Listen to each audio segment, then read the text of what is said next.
আমরা একটু পিছনে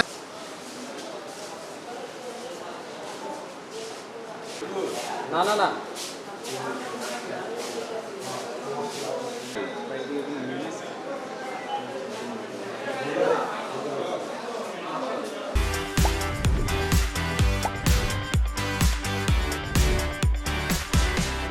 অর্থাৎ ফ্যাসিস্ট আওয়ামী লীগ সরকার যে ছিল তার যে কর্মকাণ্ডের বিষয়ে আমরা যেটা জানি, তো তার যে দোসররা এখানে আছে তারা ইতিমধ্যে অর্থাৎ ব্যবস্থা নেবে যে অর্থাৎ এই দেশের বিশৃঙ্খলা সৃষ্টি করবে এবং এই সরকারকে আবার ফিরে আনবে, এরকম একটা রিউমার 1 মাস যাবৎ ছড়িয়ে আসছে। আমাদের ইন্টেলিজেন্স রিপোর্ট আছে, সেই রিপোর্টের প্রেক্ষিতেই তারা প্ল্যান করেছিল যে আজকে হয়তো তারা একটা বড় ধরনের মিছিল বিভিন্ন জায়গায় তৈরি করে দেশকে একটা বিশৃঙ্খলার দিকে নিয়ে যাবে।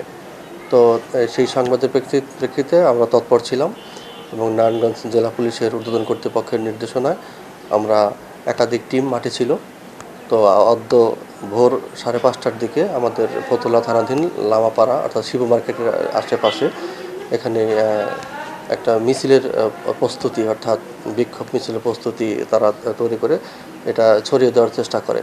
তো আমরা দ্রুত সেখানে উপস্থিত হয়ে তাদেরকে হাতে নাতে গ্রেপ্তার করি। কিছু সংখ্যক পালিয়ে যায়, তো তাদের কাছে যে মোবাইলগুলো আমরা উদ্ধার করেছি সেখানে একাধিক গ্রুপ তারা খুলেছে এই মানে একটা ভ্যান্ডালাইজ তৈরি করার জন্য। তো আমরা তাদেরকে আটক করছি এবং তাদের বিরুদ্ধে আইনগত ব্যবস্থা নেওয়া হচ্ছে। ওদের জিজ্ঞাসাবাদে ওরা ঘটনার সত্যতা স্বীকার করে এবং তারা জানায় যে অর্থাৎ ফতুল্লা থানার যে যুব লীগের সভাপতি মীর সোহেল তার নির্দেশনায় তারা এই কর্মকাণ্ড মানে চালিয়েছে বলে আমাদেরকে জানায়।